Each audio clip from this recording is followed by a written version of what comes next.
Welcome back to the Adventure Mechanic side quest, and once again, it's just me, Chandler. I'm using this audio format to push myself to complete one of my prototype games and have it ready for a larger release. Last time, I said I would have the prototype ready for you to look at. I made it through most of my pre-production goals, but ran into a few snags along the way. I did make it through the art mockup for both representing the map and player avatar in the overall space. Once I was done with that, I started looking for my previous codebase to springboard off of. To my horror, I couldn't find the original source code for the mapper. I only had a compiled version of my entry. That meant I had to start from scratch on it. I was able to recreate the basic movement of the player quickly. I even add a little bit of polish where the player will shift in the center of the screen a bit as they move around. I reached feature parity with the jam entry version and added objects that spawn in the tile that the player can collide with. The map portion of the prototype pushed me into a desert of redesign, however. I realized that in my original game design, I limited the size of the play area, meaning the player started on an edge and eventually hit the other side of the map. This ended up being in direct conflict with the game design I wrote out for pre-production, so I had to stop looking at the old compiled version of my game jam and start working towards my planned design. I wrote the map to accommodate any arbitrary size of, existing map. Moreover, the map that I wrote pulls double duty and handles both the meat space and the map space with no code duplication. I'm pretty proud of that fact. This ended up taking a lot longer than I expected, though. I did end up with a much more flexible design in the end, but it meant that the month I budgeted for this prototype went right out the window. It forced me to decide whether I was comfortable with sacrificing my original timeline I had envisioned and keep moving forward with what I have currently. Since I'm terrible at decision making of this caliber until it's far, far too late, I ended up just adding features to my prototype and making that decision unintentionally. The other thing that this meant was that I didn't get any of the art assets completed for this prototype. All of it is blocks and text. Sure, I have the mocks that I made, but they are cobbled together from assets pulled from opengameart.org or existing copyrighted games. That won't do if I plan on showing this to anyone.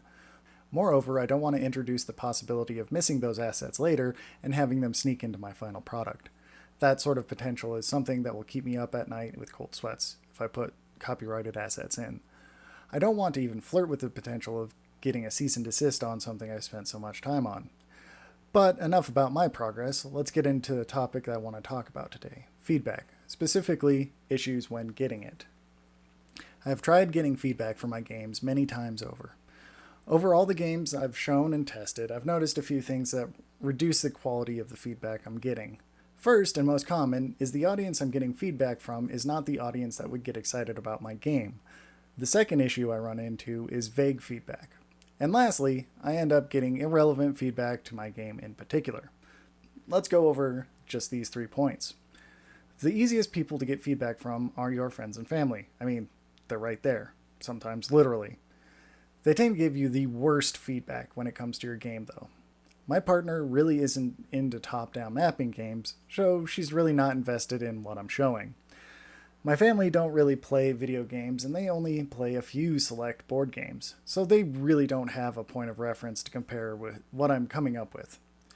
And as much as I trust the opinions of my fellow mechanics Devin and Tom, they're not going to give me as hard of an opinion on my work as I really need. For better quality feedback, I'm going to have to search outside my social circle. Other developers can make decent guinea pigs, since they're familiar with the early jank that all prototypes have.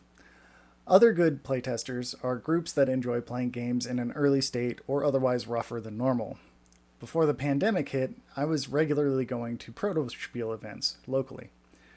For those who don't know what Protospiel is, it's a gathering of playtesters and designers who spend a weekend playing games in various states of readiness. Some as rough as just paper on the table, others are all the way through and almost looking like they're ready for release.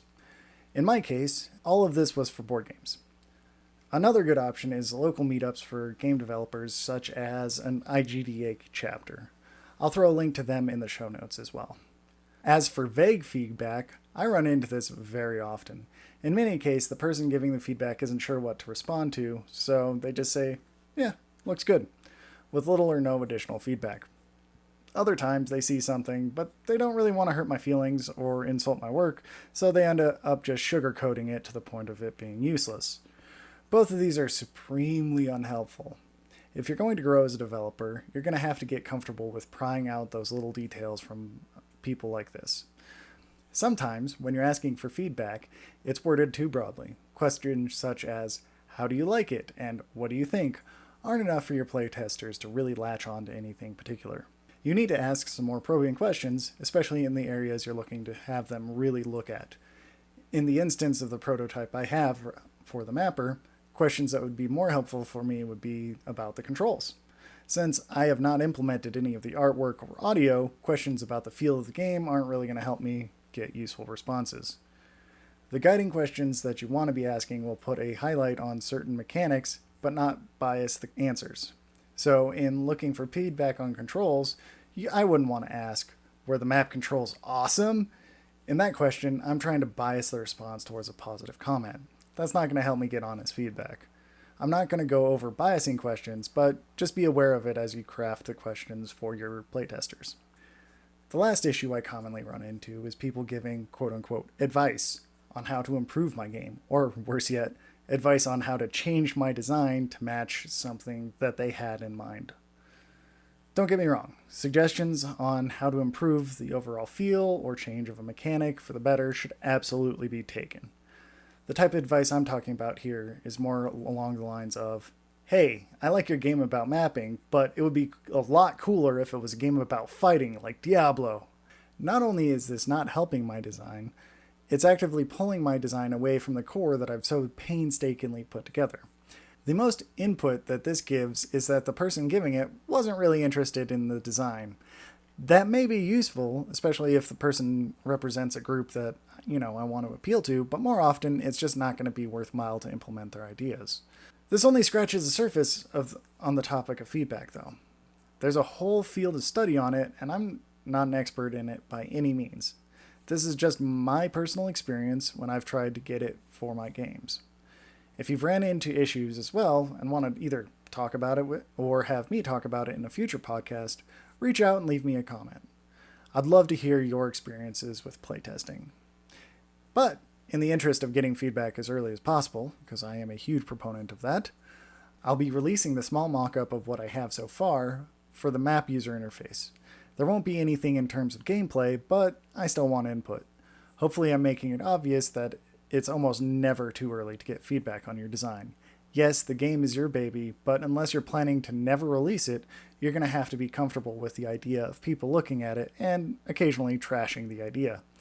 Although it may be hard to hear, even those who trash it are giving a little nugget of truth, even if it's something as simple as, I'm not your target demographic. The more you have people look at your design, the better the game will become, even if it doesn't feel like it at the time. Who knows? Maybe they'll even give you that one little tidbit that solves an issue you've been dealing with for far too long. And in the same vein of fast feedback, if you're listening to this podcast around the time of release, OMG Jam 8 is coming up November 6th through the 9th of the year 2020, for those who are listening to it later. I plan on entering into it to scratch that itch for some rapid development. I'm not sure what engine or framework I'm going to be going with, but I'm really looking forward to participating in another jam. I missed out on Ludum Dare 47 and want to push myself with the time crunch one more time. If you haven't given a game jam a try, hey, join me in the OMG Jam. It's a fun way to practice, learn, or even just execute on an idea that's been rolling around in your head.